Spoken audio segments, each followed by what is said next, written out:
reader tonight, and that's me. I'm going to be reading from my new collection.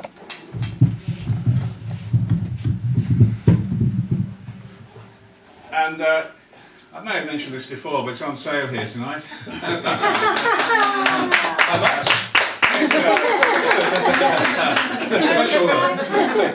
Special reading launch price of £5. What a surprise! What a surprise! It's normally £6, so there you are. Fantastic. So here we go. Festival time. Let us celebrate a festival of nothingness, of carelessness, of streets empty of signs, of shadows flickering on the ceiling, of the sun taking a bow on a summer evening. Let us walk through the empty air, breathing the ebb and flow of a river, devoid of self. Let us take to the street that is not there, that exists only in the touch of fingers which do not meet. Let us be of light and not of substance, hearing the ghost of a tram bell ring on tracks that travel to the limits of imagination. Let us be small and leave no prints on surfaces that cannot be felt. Let us dream of that which is undreamable. Let us celebrate unknowingness, only this, a planet of air spinning on the phantom of a kiss.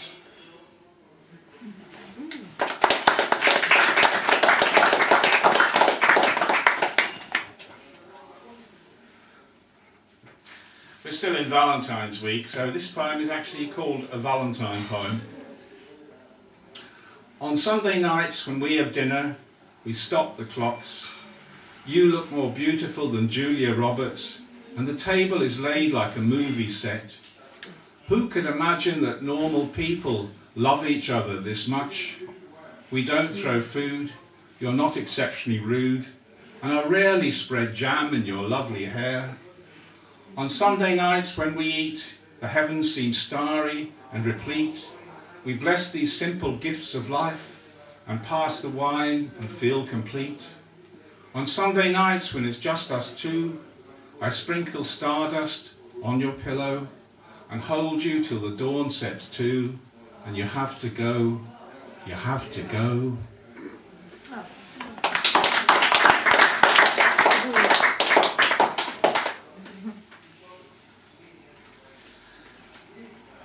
Many of you will remember a visitor to London just a few years ago, the whale that came up the Thames and that all the rescue services tried so hard to save, and unfortunately they weren't able to. But later on, the whale's skeleton was exhibited in the Guardian newsroom, which is an exhibition site, and so this is the newsroom whale.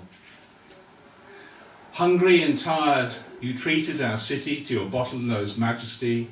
Struggling to live, you brought us alive. From which land had you come? What skills could you offer? You were that rarity, a welcome asylum seeker. We hoisted you out of the river. When finally your great heart gave out, defleshed you, put you on show.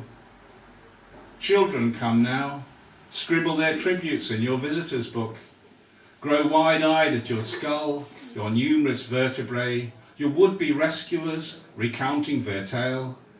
Such a welcome we gave you, such a struggle to save you, our friend, our fancy, our lonesome Thames whale.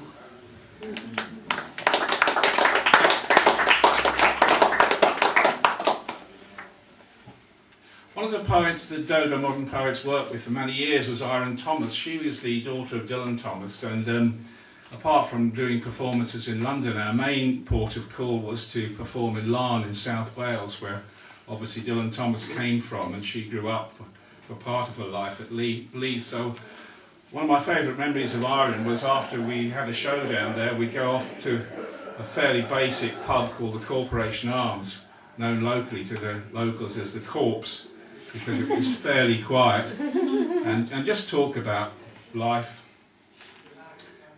And Irene just died about 2 or 3 years ago. Shelter in a memory.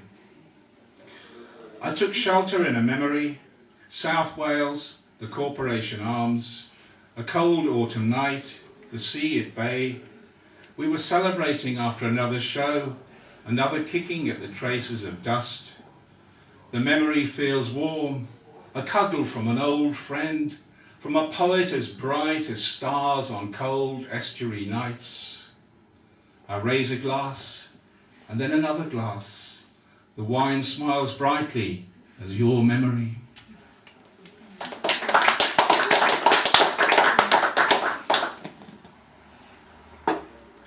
If you write poetry, you will know that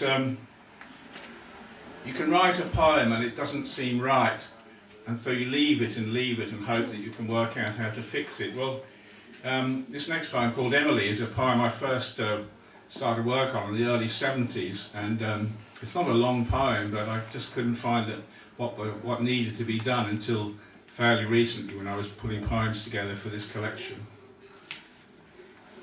She lived alone in a house where nothing but solitude and the years moved towards some kind of understanding, a house where even the furniture plotted to escape, the rubber plants on the window turning dark with age, while the central heating fought a losing battle against a different kind of cold, and where faded 1950s photographs remind of the bright newlyweds who once invaded like children discovering a beach.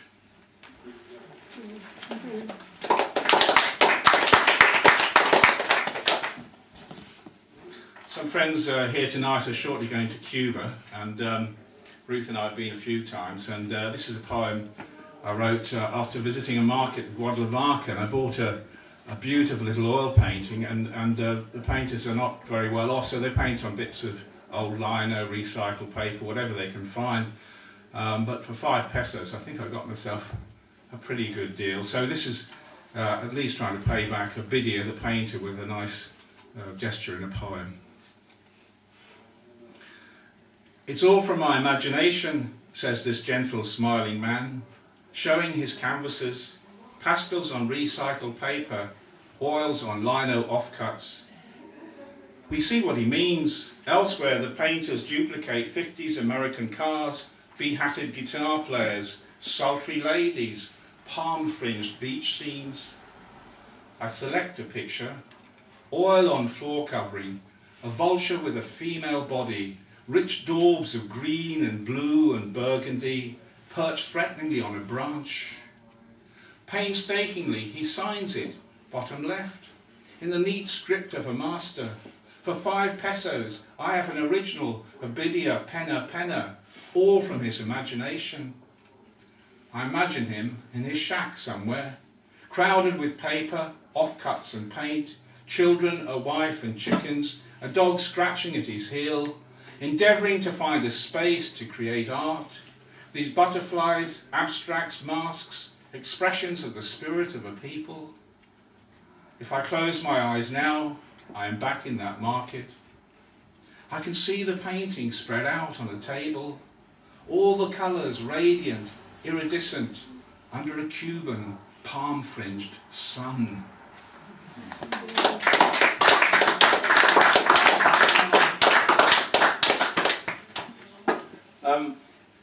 I was brought up a person who can't find the next poem. I was brought up as a Catholic, and guilt, etc. But although I don't practice Catholicism anymore, I find that I remember the Bible stories in great detail from having them drummed into me for many, many years. And so I started writing a little collection of poems about Bible stories, and they're meant to be in the voice of a kind of everyman figure who is there at key biblical scenes, but he speaks in a fairly ordinary vernacular, and he is maybe one of the disciples. So somewhere near the end this story happens. It's the crucifixion. As far as I'm concerned, they shocked him to the Romans because they were jealous. He was stealing their thunder, and their egos couldn't deal with that. King of the Jews was being bandied around, but it wasn't his idea. He was happy to be known as Son of God. Well, wouldn't you? The Romans didn't want to get involved. It was a local squabble, they felt, and in squabbles there are always 2 sides, hero to some, villain to others. He was my friend, but I didn't go to the crucifixion. What would have been the point? I couldn't have helped him being part of a mob. I prefer to remember that last night in the garden, praying for salvation, but I was tired from wine with supper and nodded off. When I woke, he was gone. There was an imprint in the grass where he'd knelt.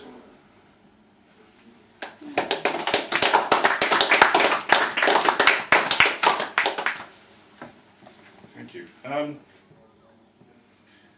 With my name and my Catholic background, you won't be surprised to find that my parents are Irish, from the west of Ireland. And this is a poem called The Lost Child. And in my father's family, Patrick and Kevin, 2 children, didn't make it through childhood, which is quite common in those days. And myself and my brother were named after Patrick and Kevin. So The Lost Child is for my uncle, of course, that I was never able to meet. But here he is now. I was named after a dead child, born in the long ago west of Ireland, in the mountainy land where soft rain washes pebbles to sea, where the Atlantic holds hands with the Holy Ghost. There are no images from that time of the infant gurgling in his mother's arms, gazing up at his father, cradled in their love and the landscape. No images of the treasured child that never grew to meet his nephew, to learn his 10 times table, to read and write, make crayons dance, to take turkeys and butter to market, to raise a pint in Colorans, to set out from Tubbercurry into the world. God bless you, Patrick. I wear your name with pride. I hope I'm living enough for the both of us. When I get to heaven, take me to one side.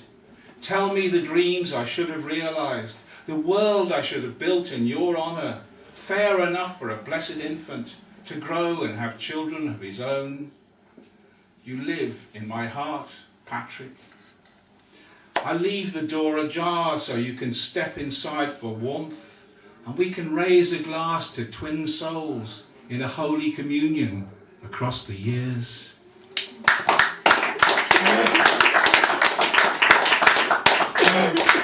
So, do you want to come in?